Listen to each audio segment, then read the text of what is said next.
ክረምትና አዲስ አበባ በበጎ ምግባርና በደግነት ይተሳሰራሉ። ዝናቡ ምድርን ሲያጠጣ፣ የሰው ልጅ ደግነት ደግሞ የሰዎችን ልብ ያሞቃል። በቂርቆስ ክፍለ ከተማ በሚገኝ አንድ የምገባ ማዕከል ልዩ የደግነት ታሪክ ተሰርቷል። ሰላም ጤና ይስጥልን። ይህ ፈርጥ የተሰኘው ፕሮግራማችን ነው። በዛሬው ዝግጅታችን የክፍለ ከተማዋ የክረምት በጎ ፈቃድ የነፃ ሕክምና አገልግሎት እንቃኛለን። አብራቸውን ቆዩ።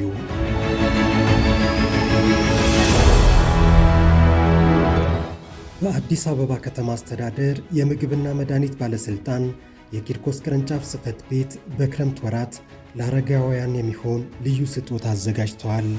በክፍለ ከተማው የሚገኙ የግል ጤና ተቋማትን በማስተባበር በምገባ ማዕከላት ለሚረዱ ደካማ አረጋውያን የነፃ ሕክምናና የመድኃኒት ድጋፍ አገልግሎት እያቀረበ ይገኛል።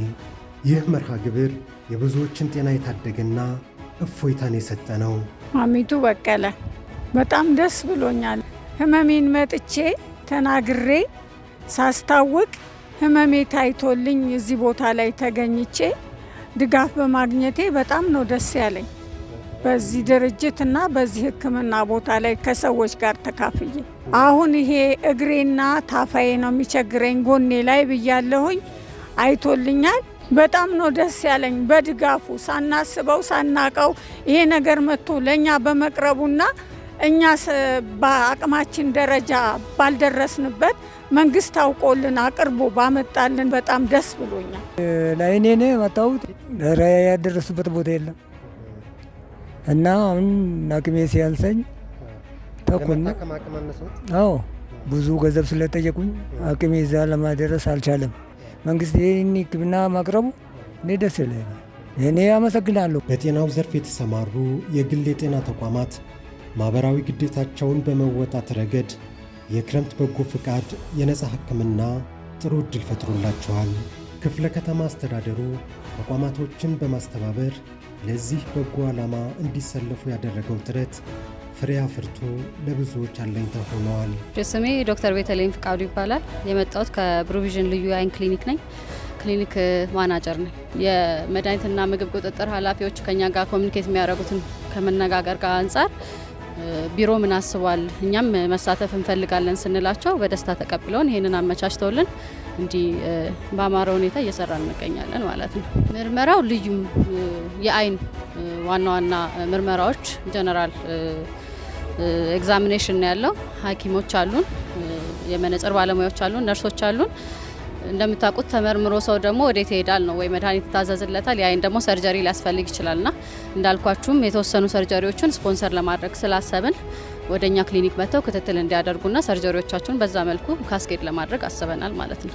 ሕክምና ስንሰጥ መሆን ያለበት ተደራሽ ነው። ዋናው ነገሩ ተደራሽ መሆን አለበትና መክፈል የሚችሉ ኤብል የሆኑትን ሰዎች ብቻ አክሞ ሳቲስፋክሽን አይመጣም።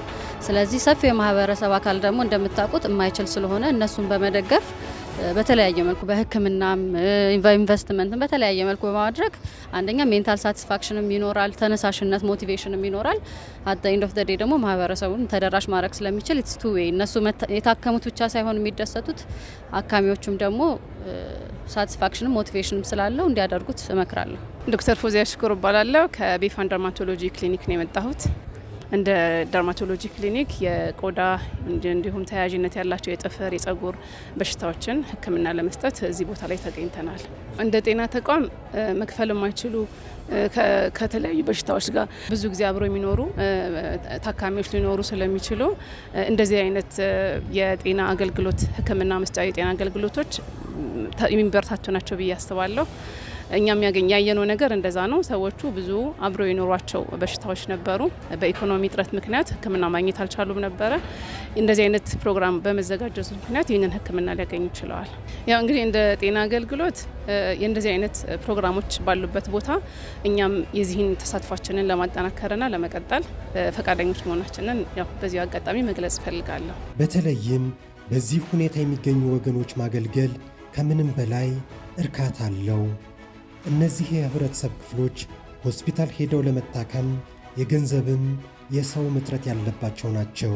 በዚህ መልኩ በተደራጀ ሁኔታ የጤና ተቋማት ወደ እነሱ መጥተው ማገልገል መቻላቸው ለታካሚዎች የወገናቸው አለሁ ባይነት ያዩበት አጋጣሚ ለባለሙያው ሙያዊ አበርክቶውን ለጤና ተቋማቱ ማኅበራዊ ግዴታቸውን እንዲወጡ በማድረግ ሕክምናው ለሚያስፈልጋቸው ወገኖች በቅርበት ተደራሽነትን የማስፋት ሚናው የላቀ ነው።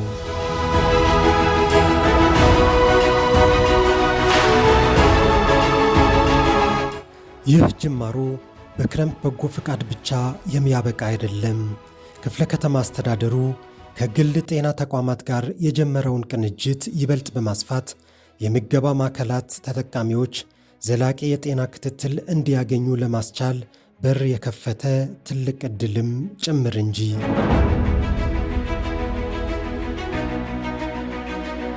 የክፍለ ከተማዋና የበጎ ፈቃደኛ ጤና ተቋማት ጥምረት ደግነት በተግባር ሲገለጥ ምን ያህል ተጽዕኖ መፍጠር እንደሚችል አሳይተዋል። የነፃ ሕክምናው ተጠቃሚ ወገኖች እፎይታና ምርቃት ደግሞ የዚህ የበጎ ፈቃድ ሥራ ታላቅ ትሩፋት ነው። ውድ ተመልካቾቻችን፣ የዛሬው መሰናዶአችን በዚህ ያበቃል። በሌላ መሰናዶ እስክንገናኝ ሰላም።